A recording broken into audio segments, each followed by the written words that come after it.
Hey all, welcome back. This will be the second part of the Communist Manifesto, during which Marx and Engels will talk about the relationship between the proletarians and the communists. If you haven't listened to the first chapter, I recommend you go back and listen to that first to get a basic understanding of the class antagonisms that are expanded upon in this second part. If you have any comments or questions or suggestions for future videos, please leave a comment below. And without further ado, here is the second part of the Communist Manifesto: the proletarians and the communists.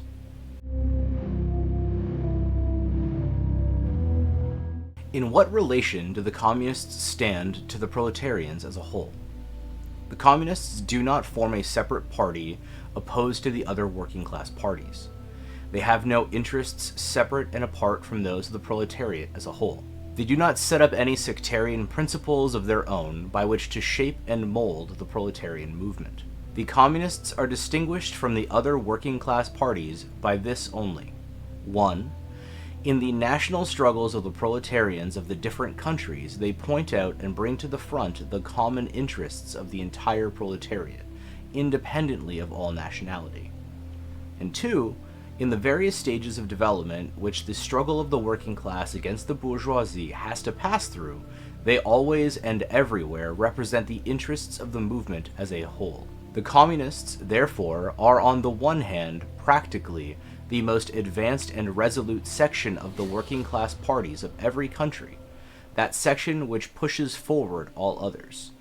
On the other hand, theoretically, they have over the great mass of the proletariat the advantage of clearly understanding the line of march, the conditions, and the ultimate general results of the proletarian movement. The immediate aim of the communists is the same as that of all other proletarian parties: formation of the proletariat into a class, overthrow of the bourgeois supremacy, conquest of the political power of the proletariat. The theoretical conclusions of the communists are in no way based on ideas or principles that have been invented or discovered by this or that would-be universal reformer. They merely express, in general terms, actual relations springing from a class struggle, from a historical movement going on under our very eyes.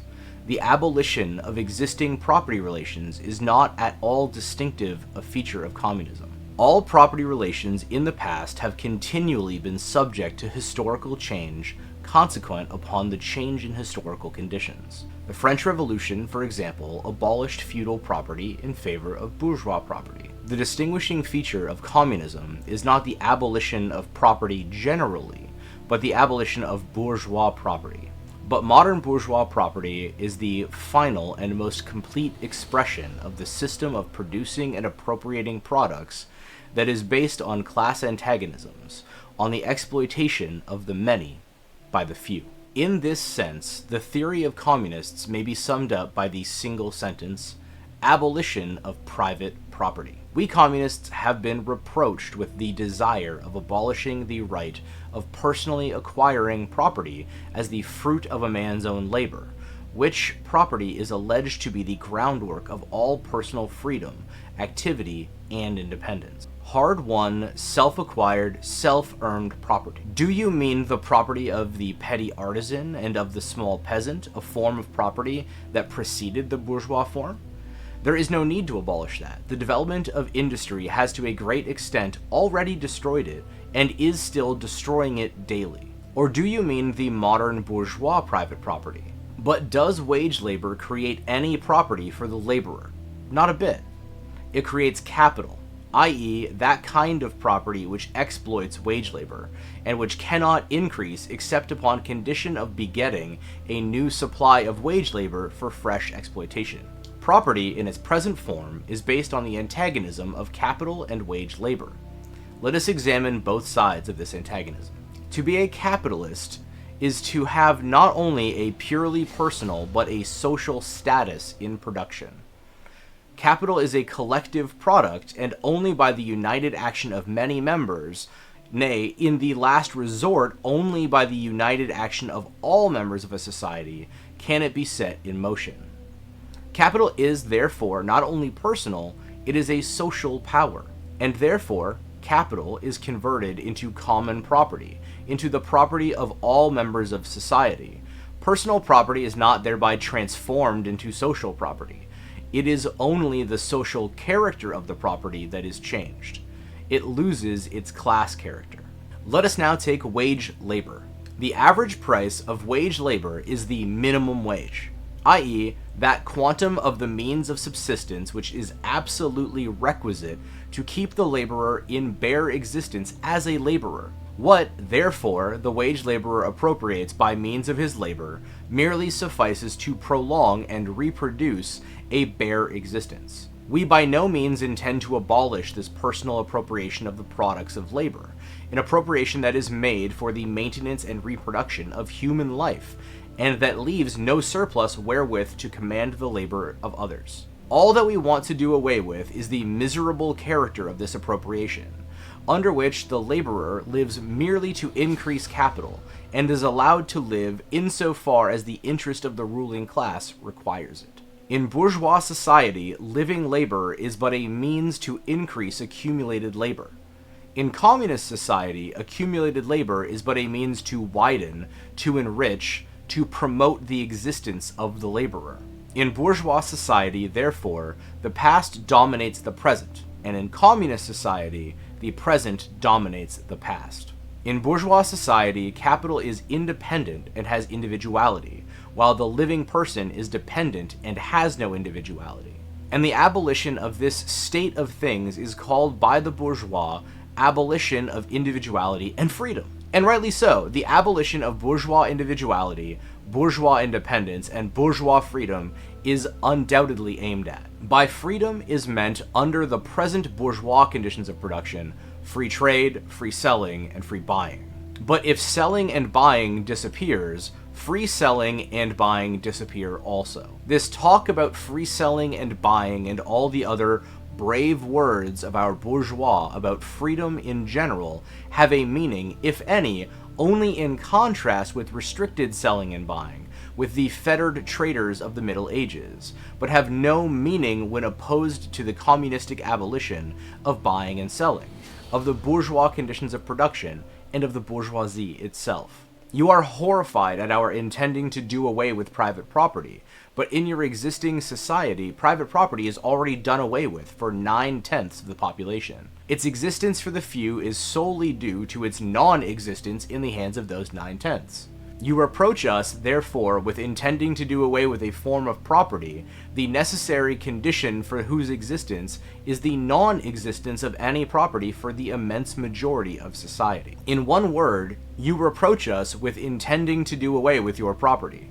Precisely so, that is just what we intend. From the moment when labor can no longer be converted into capital, money or rent into a social power capable of being monopolized, i.e., from the moment when individual property can no longer be transformed into bourgeois property, into capital, from that moment, you say, individuality vanishes. You must therefore confess that by individual, you mean no other person than the bourgeois, than the middle-class owner of property.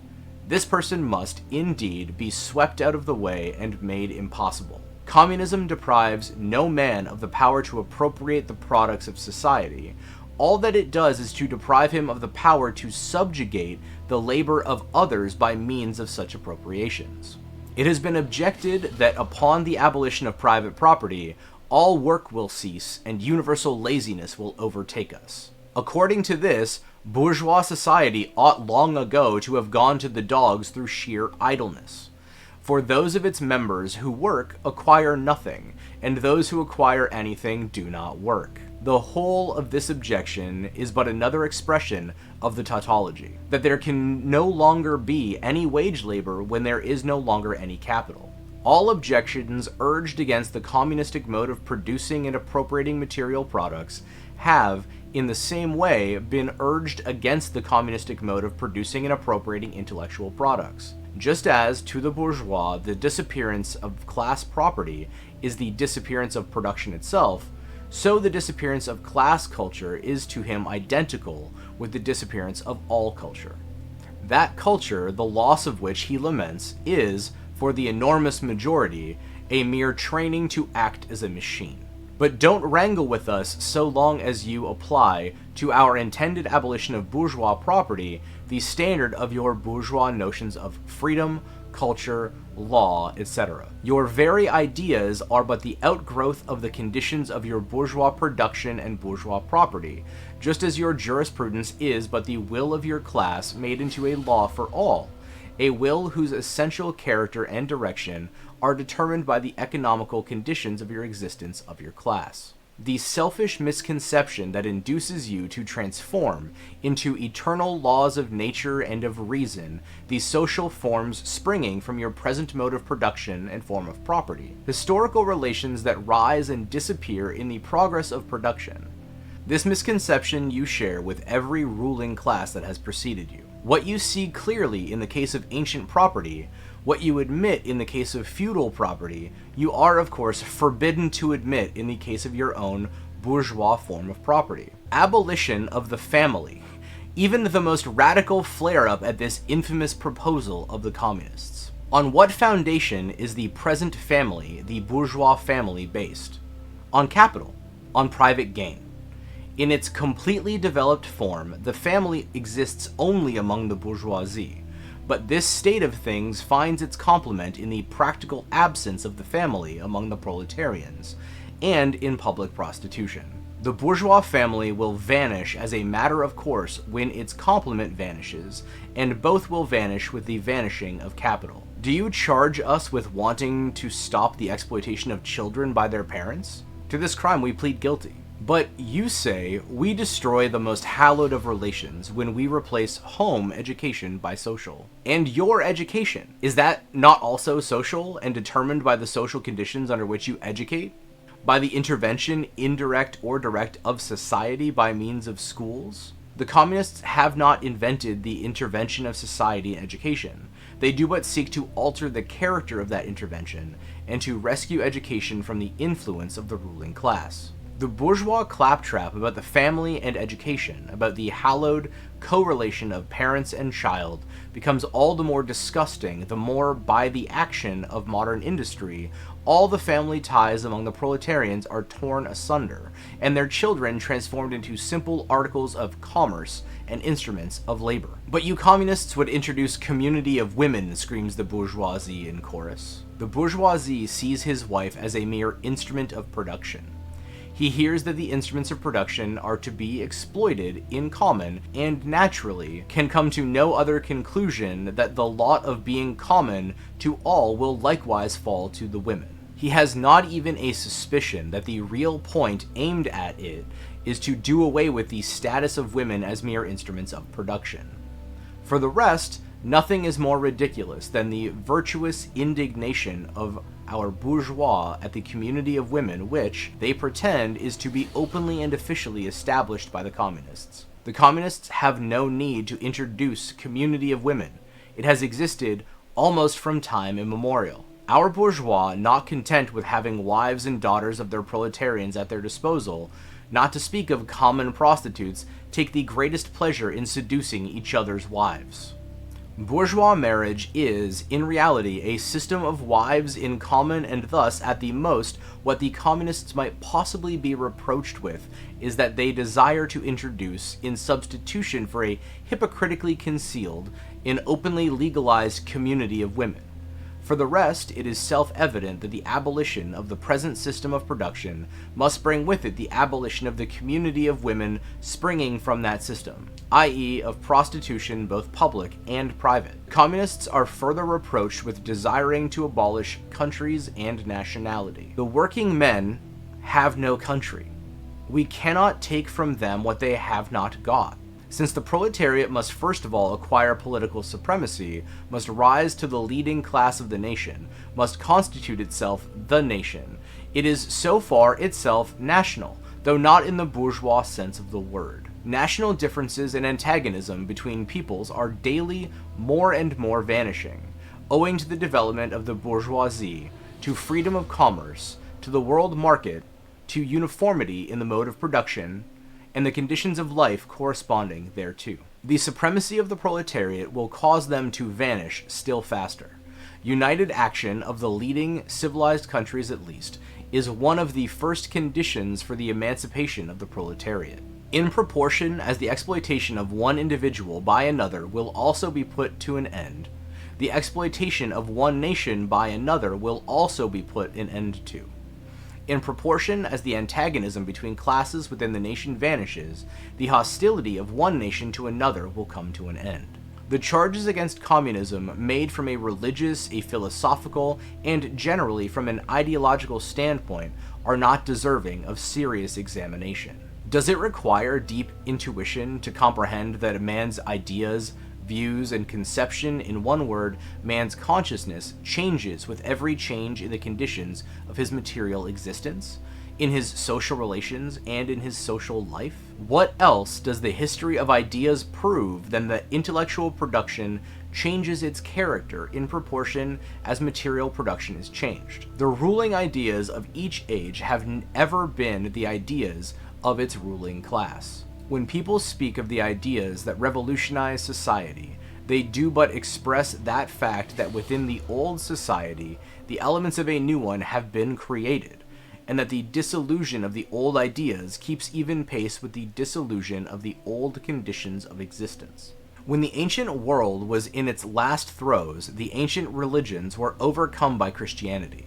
When Christian ideas succumbed in the 18th century to rationalist ideas, feudal society fought its death battle with the then revolutionary bourgeoisie. The ideas of religious liberty and freedom of conscience merely gave expression to the sway of free competition within the domain of knowledge.